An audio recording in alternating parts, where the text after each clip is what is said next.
তো গাইস আজকে আমরা লোকনাথ বাবার একটা এমন মন্দিরে এসেছি যেখানে মন্দিরের ভিতরে একটা মন্দির আছে, আমি দেখাচ্ছি আপনাদেরকে। কিন্তু প্রথমে আপনারা এখানে দেখুন, এখানে কতগুলো মূর্তি আছে। এখানে আর বসে আছে আমাদের লোকনাথ বাবা, তার সাথে আছে এখানে আমাদের রাধাকৃষ্ণ। এখানে একটা আছে ছোট্ট বড় একটা মন্দিরে, আর আরেকটা আছে এমনি দাঁড়িয়ে। এই দেখুন, এটা হলো সেই মন্দিরটা। আপনারা আমার অনেক ব্লগে দেখেছেন এই মন্দিরটা, দেখুন কত বড় সুন্দর মন্দির। এবার আপনাদের বাকিটা দেখাচ্ছি। তো এর ভিতরে আছে এই ছোটো মন্দিরটা, যেটা আমি কথা বলছিলাম। তো গাইস এখানে যেমন কি আপনারা দেখতেই পাচ্ছেন, মন্দিরের ভিতরে একটা পুরো মন্দির ফিট হয়ে আছে। আমার যতদূর মনে হয় নাকি আগে এখানে ছোটো মন্দিরটা বানানো হয়েছিল, তারপরই বড় মন্দিরটা বানানো হয়েছে।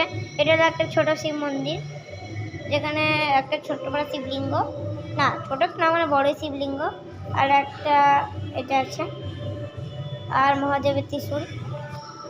দেখুন কত সুন্দর লাগছে এটা দেখতে।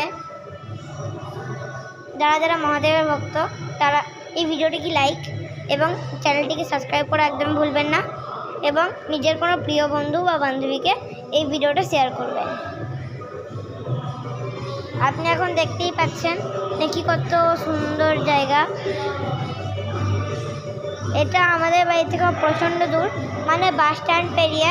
তাও আমরা এখানে পুজোতে আসি, মানে বছর হয়তো 4-5 বার এখানেই আসি আমরা, তার বেশি আসি না। তাও পুজোতে আসি লোকনাথ বাবার। এরপর আমরা যাব কেটলি, তো ওখানের একটা স্পেশাল ব্লগ করব, তো প্লিজ ওটাকেও দেখে নেবেন। আর হ্যাঁ গাইস, প্লিজ আমার 10টা ফলোয়ার কমপ্লিট করে দেন। একটা ছোট্ট বড় সাবস্ক্রাইব করলে আপনার কিছু হয়ে যাবে না, তো প্লিজ করে দেন না গাইস।